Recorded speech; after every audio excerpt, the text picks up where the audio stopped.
ஜாஸ்தி பேச மாட்டேன். ஏன்னா எனக்கு சபை அறிந்து எதை செய்யணும், எனக்கு அதுக்கான சூழல் இப்போ இல்லை. அதுக்கு மேலே பேசி யாரையும் நான் துன்புறுத்த மாட்டேன்.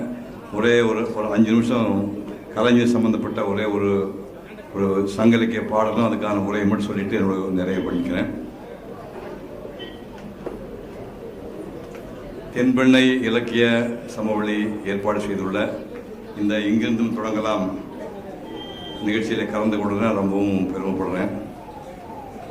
இந்த தலைப்பு எனக்கும் கொஞ்சம் மேட்ச் ஆகும். ஏன்னா நான் அடிப்படையில் ஓவியனாக 7 ஆண்டுகள் வாழ்ந்துவேன். அதுக்கப்புறம் நடிகனாக 40 ஆண்டு வாழ்ந்துவேன். அப்போ நான் படிக்கவே இல்லை. அப்போ கிட்டத்தட்ட 60 வயசு வரைக்கும் நீ படிக்கவே இல்லைன்னு என்ன இங்கிருந்தும் தொடங்கலாம் அப்படிங்கிற தலைப்பு எனக்கு மேட்ச் ஆகுது. நான் அப்படித்தான் ஒரு கட்டத்துக்கு அப்புறம் இனிமேல் நம்ம படிக்கலாம் என்று முடிவு தான் படிக்க ஆரம்பித்தேன்.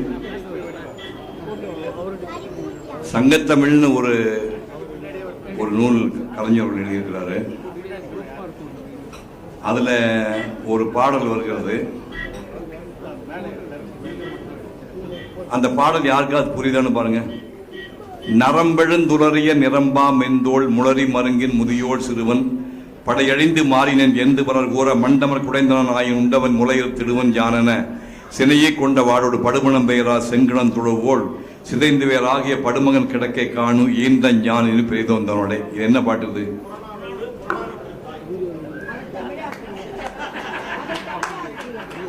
ஒரே ஒருத்தன் சொல்லிட்டான்பா.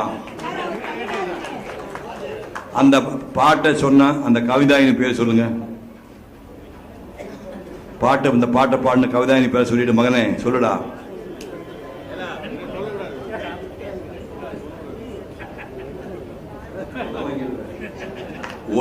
ஒரு ஆன்சர் கரெக்டா சொல்லிட்டு அடுத்த வருஷம் சொன்னா அடி வாங்கிட்டு வந்தால சொல்ல மாட்டாரு.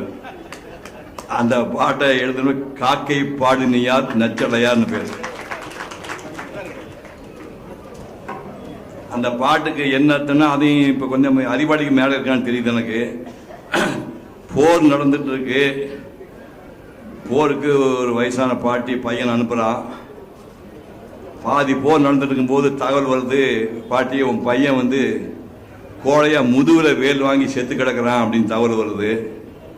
உண்மையை சொல்றேன்னா சத்தியமா சொல்றேன், அவன் திரும்பி பயந்துட்டு ஓடி வரும்போது முதுகுல வேல் வாங்கி செத்துட்டான் அப்படின்னு சொன்ன உடனே அப்படி அவன் கேவலமா செத்துட்டான்னா அவனுக்கு பால் கொடுத்த மார்பை அறுத்தெறிந்து விடுகிறேன் அப்படின்னு இந்த கிழவி போய் போக்கெட்டில் பார்க்குறா.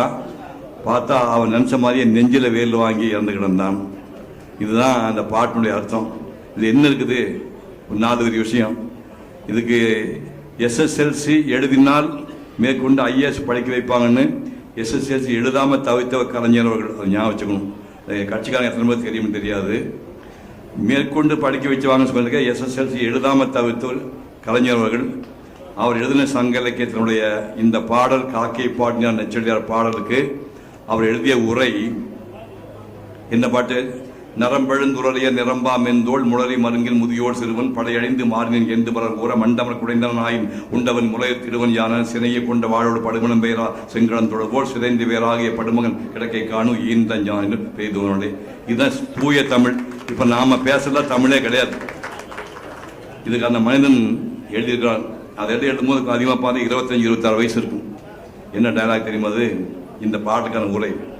குடிசைதான் ஒரு புறத்தில் கூறிய வேல் வாழ் வரிசையா அமைத்திருக்கும் வையத்தை பிடிப்பதற்கும் வெம்பகையை முடிப்பதற்கும் வடித்து வைத்த படைக்கலன் போல் மின்னும் மிளிரும் புலியின் குகையிலே அழகில்லை புதுமையில்லை கிளியும் மெய்சிலிப்பும் கீழிறங்கும் தன்மையும் தலை காட்டா மானத்தின் உறைவிடம் மறவன் மாளிகை எல்லத்து வாயிலே கிண்ணத்து சோற்றோடு வெள்ளத்தை சிறிது கலந்து வயிற்றுக்குள் வழி அனுப்ப பொக்கை வாதனை திறந்து பிடியனம் எடுத்து போட்டால் பெருநரை கிளவியுறுத்தி ஓடி வந்தான் ஒரு வீரன் ஒரு செய்தி பாட்டி என்றான் ஆடி வந்த சிறுமி போல் பெருமூச்சு வாங்குகின்றாய் ஆண்மகனா நீ நம்பி மூச்சுக்கு மூச்சு இடைவேளை ஏற்படட்டும் பின் பேச்சுக்கு துவக்கம் செய்யென்றால் அந்த கிண்ணலுக்கு பேரு போன கிழட்டத்தை முளைச்சி வேடிக்கை நேரம் இதுவல்ல பாட்டி உன் வேடிக்கை கேலியை விட்டுவிடு மடிந்தான் உன் மகன் களத்தில் என்றான் மனம் ஒடிந்து நிமிர்ந்தால் தாய் கிழவி அக்கடமே.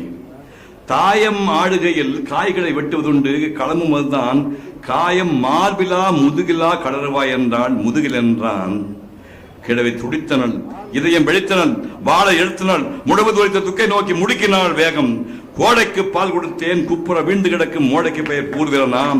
முன்பொரு நாள் பாய்ந்து வந்த ஈட்டிக்கு பதில் சொல்ல மார்பை காட்டி சாய்ந்து கிடந்தார் சாகாத என் கண்ணாளர். அவருக்கு பிறந்தான் அடரா மானம் எங்கே குடி சுவருக்கும் கீழாக வீழ்ந்து விட்டான். இமய வளம்பையில வீரர் சுருக்கி இங்கு வீணை நரம்பில இசை துளிக்கும். அதுவும் மானம் மானம் என்றே முழுக்கும். மாற்றாருக்கு மண்டியிட்டு வாழ்கின்ற மானமற்ற வம்சமானி ஏடா மரத்தமிழ் குடியிலே மாசு தூவி விட்டாய். மார்பு கொடுத்தேன் மடிமேல் வளர்த்தேன் தின்று கொழுத்து திமிழ் பாய்ந்த தோள்கள் எங்கே தினவெடுக்கவில்லையா? அந்தோ பகல் வேலுக்கு வழி சொல்ல வகையத்தவையோடு என் வீர பாலுக்கு வழி சொல்வாய் என்று கதறினாள் என்பதை நெருங்கிய ஏழை கிழவி. சென்றங்கு செருமுனையில் சிதறி கிடந்த செந்தமிழ் காளைகளை புரட்டி பார்த்தால் அங்கு நந்தமிழ் நாட்டை காக்க ஓடிட்டு ரத்த வெள்ளம். பிணக்குவியலிலே பெருமூச்சு வாங்க நடந்தாள். மனப்பந்தலிலும் அந்த மகிழ்ச்சி இல்லை. மகன் பிறந்த போது மகிழ்ச்சி உண்டு. அவன் இறந்து கிடந்தான் ஈட்டிக்கு மார்பு காட்டி. இதனை கண்டால் இதயம் குடிந்தாள். எதை கண்ட போதும் கவலை இல்லை, என் மகன் வீரனாய் இருந்தான் என்றாள். அறுத்தறிய இருந்தேன் அவன் குடித்த மார்பை.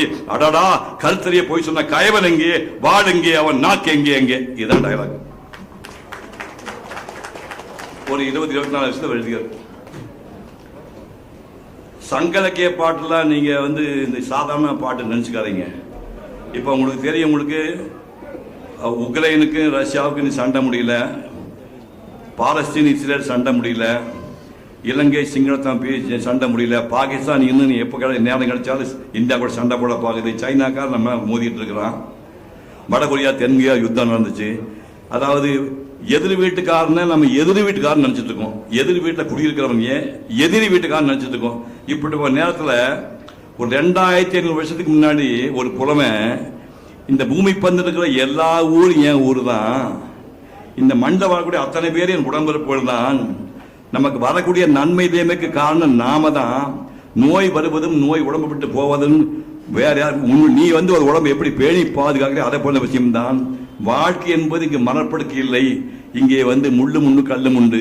காட்டாற்று வெள்ளம் கடை புரண்டு ஓடும் போது அதற்குள்ளே செக்கிக்குள்ள தெப்பமானது எப்படி முட்டி மோதி உருண்டு புரண்டு செல்கிறதோ அதுபோல மானோட வாழ்க்கை என்பது இந்த மண்ணில் அலைக்கழிக்கப்படுகிறது என்றால் பெரியவர் சொல்லிவிட்டு போய்விட்டார்கள். அதனால் கல்வியில் சிறந்தவர்களையும் செல்வத்தில் சிறந்தவர்களையும் கடவுளுக்கு சமமாக மதிக்கவும் மாட்டோம். ஏதுமில்லாத ஏழையும் படிக்காத பாமனையும் ஈனப்பறைவாக இருந்து காலால் எட்டி உதைக்க மாட்டோம் என்று ஒரு பாட்டு சொல்லியிருக்கோம். அவர் போலவே 2500 வருஷம் படி யாதும் ஊரே யாவரும் கேளிர் தீதும் நன்றும் பிறதர வாரா நோதலும் தனிதலும் அவற்றோர் என்ன சாதலம் புதுவுதன்றே வாழ்தல் இனிது என மகன் தண்டும் இளமே முனிவன் இன்னாது எந்தளம் இளமே மின்னொடு வானம் தன் துளி தலையை ஆறாது கல்பொழுது இறங்கும் மல்லற் பேரியாற்று நீர்வழி படுவோம் புனை போல ஆறுயிரை முறைவழி படுவோம் என்பது திறவோர் காட்சியின் தெளிந்தினமாகலின் மாட்சியின் பெரியோரை வியத்திரமிளமே சிறியோரை இகழ்தல் அதனிலமிளமே என்று கணியல் பூங்கன்ற ஏற்பாடிருக்கான்.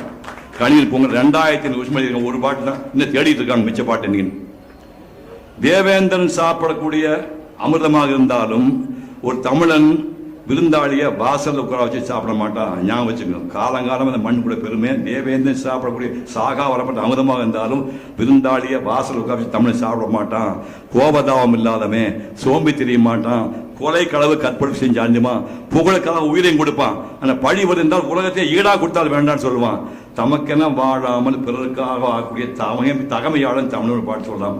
உண்டால் அம்மா இவ்வுலகம் இந்திரர் அமிர்தம் ஏதாயினும் இனிதியான தமிழர் உண்டலுமிலரே முனிவிலர் துஞ்சலுமிலர் பிறர் அஞ்சுவது அஞ்சி புகழ்கனின் உயிரும் கொடுக்குவர் பழியனின் உலகுடன் பேரினும் கொள்ளலர் அயர்விலர் அன்னமாட்சி அணையராகி தமக்கென முயலான உண்டால் பிறக்கென முயலர் உண்மையானே என்று இளம்பெரு வழுதி என்று ஒரு புற விழுந்து பாருங்க. எப்படிலாம் மரியாதையாக வாழ்ந்து 2000 ஆண்டுக்கு முன்னாடி எப்படி வாழ்ந்துக்கான்னு பாருங்க.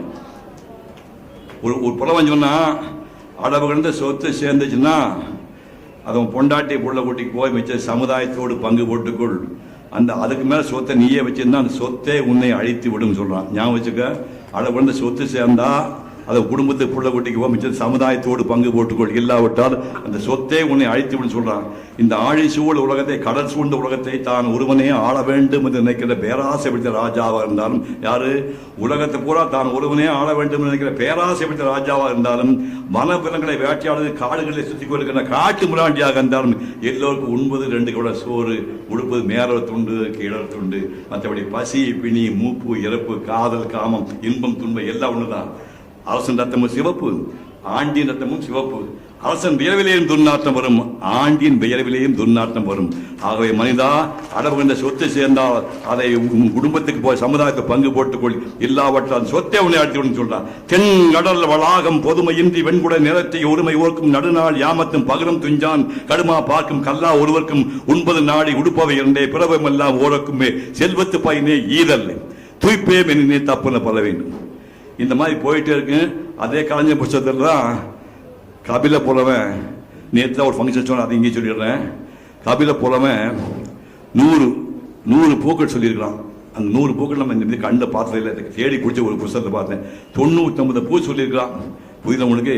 அது நீ புன்சிரிப்பு அப்படிங்கிறதையும் சேர்த்து 100 பூவை வச்சுட்டீங்கன்னா, அந்த 100 பூவை இப்போ சொல்லுகின்றேன். இந்த 100 பூவை இந்த அரங்கத்தில் இருக்கிறவர்கள், திருவண்ணாமலையில் இருக்கிறவங்க, அருணாச்சலேஸ்வரை கும்பிடுற உலகத்துக்கு எல்லா பக்தர்களும், தமிழ்நாட்டில் இருக்கிறவங்களும், வடநாட்டில் இருக்கிறவங்களும், உலகம் பூரா இருக்கிற அத்தனை மக்களும் எல்லா வளங்களும் எல்லா நலங்களும் பெற்று 100 ஆண்டு வாழ வேண்டும் என்று அந்த 100 பூக்களை கூட சொல்லி மானசீகமாக வாழ்த்தி விடைபெறுகின்றேன். அந்த பூக்கள் பெயர் வள்ளிதழ் ஒன்செங்காந்தல் ஆம்பல் அன்சம் தன்கை கோவலை குறிஞ்சி வெற்றி செங்கோடு வேறு தேமா மணிச்சகை உறுதினார் அவளது துந்தூள் கூவிடம் எரிபொலை எள்ளும் சொல்லி கூவரம் வடவனம் வாகை வான்பும் குடசம் எருவை சேர்வலை மணிப்பூங்கருவலை பைனி வாணி பல்லன குரவம் பசுமுடி வகலம் பண்டிரக்காயா விரிமல ராவர் வேரர் சூழல் குறியை பூளை குறுநருங்கண்ணி குறுகல மருதம் விரிபூங்கோங்கம் போங்கம் திலகம் தேங்கமிழ் பாது தெரிந்தியாதிகள் பெண்டன் சண்முகம் கலந்தை கொழிவை கடிகம களிமா தெல்லை பாலை கல்லிவர் முல்லை புல்லை படவம் சிறுமார் ஓடம் வாழை வள்ளி நீண்டு நெய்தல் தாழை தளவம் உண்டாட்டாமலை ஞானல் பம்பால் நடுநங்கோடி சேடல் செம்ம சிறுசங்குடலை கோடல் கைதை கொங்குமதி நறுவலை காணி கொய்மைக்கு கல்கணவன் பாங்கர் மலாம் பல்புந்தனக்கம் இங்கே இளமம் தூங்குடு கொண்டை அன்பு அமலாத்தின் நெடுங்கொழி வகலை பகண்டை பலாசம் பல்பும் பிண்டி வஞ்சி பித்திகம் சிந்துவாரம் தும்பை துழாய் சுதப்பும் தோந்தி நந்தி நரமம் நரும்புண்ணாகம் பாரம் பீரம் பைங்கது பத்தி ஆரம் கால்வை கடியின் முன்னை நலந்தம் நாகம் நல்லூர் நாரி மாயன் குந்தும் வேங்கையும் புறம். இந்த பூவெல்லாம் உங்க எல்லாரும் மேலே தூவி நீங்க எல்லாரும் பல்லாண்டு வாழ வேண்டும் என்று அண்ணாமலையாரை வேண்டி விடைபெறுகின்றேன். நன்றி.